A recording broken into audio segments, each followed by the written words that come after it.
I have a friend, and I know he doesn't mind me telling you this story. May Allah bless him. He's a very good friend of mine.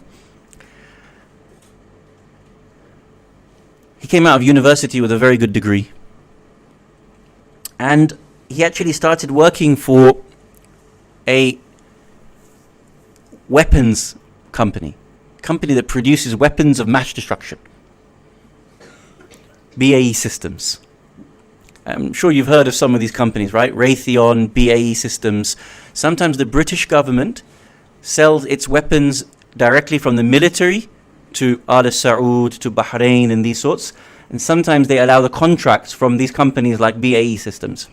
He's a Shia brother, and he was working for BAE Systems. You know what his job was? He was an analyst for those bombs that used to go off in Yemen. The ones that Al Saud would actually drop from their warplanes upon fellow Shia in Yemen. His job was to collect the data and analyze the data. I don't know if you know about this. When they drop bombs, they can analyze whether the bomb went off properly or not based on the blast radius, how destructive the bomb was, how many people it killed, how many people it injured. So his job was to collect the data of massacred Shia who were fighting against Al Saud. Between me and you, what do you think? Halal or haram as a job? What do you think? Haram.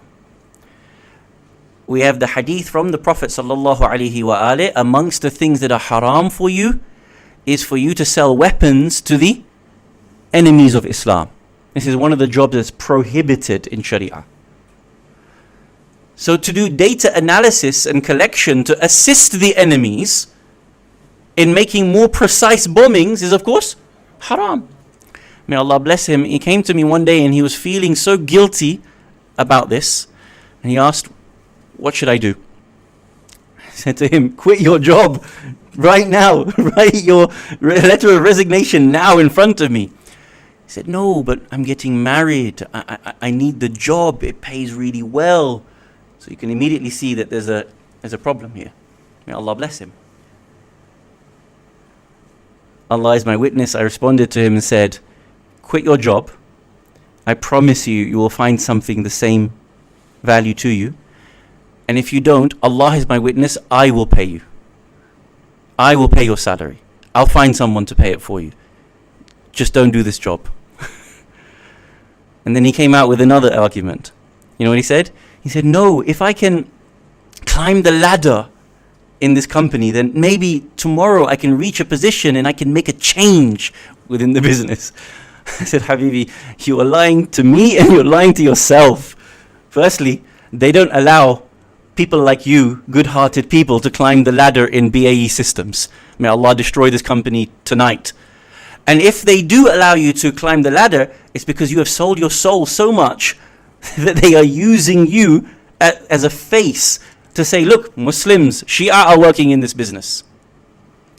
Alhamdulillah, later on, maybe 1 or 2 months later, he did resign and he did get a really good job by the blessings of Allah subhanahu wa ta'ala.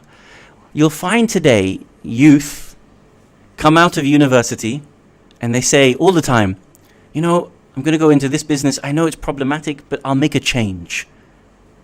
Brother, you won't. Don't lie to yourself.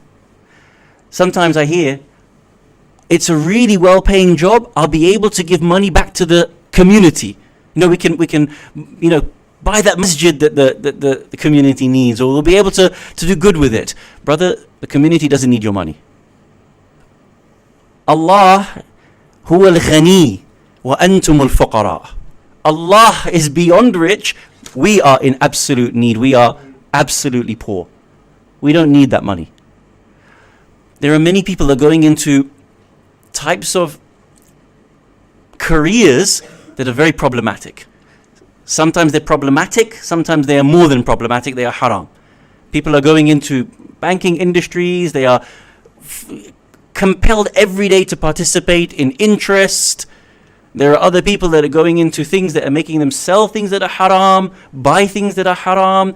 We now have a sort of, TikTok and online generation that is making money from online.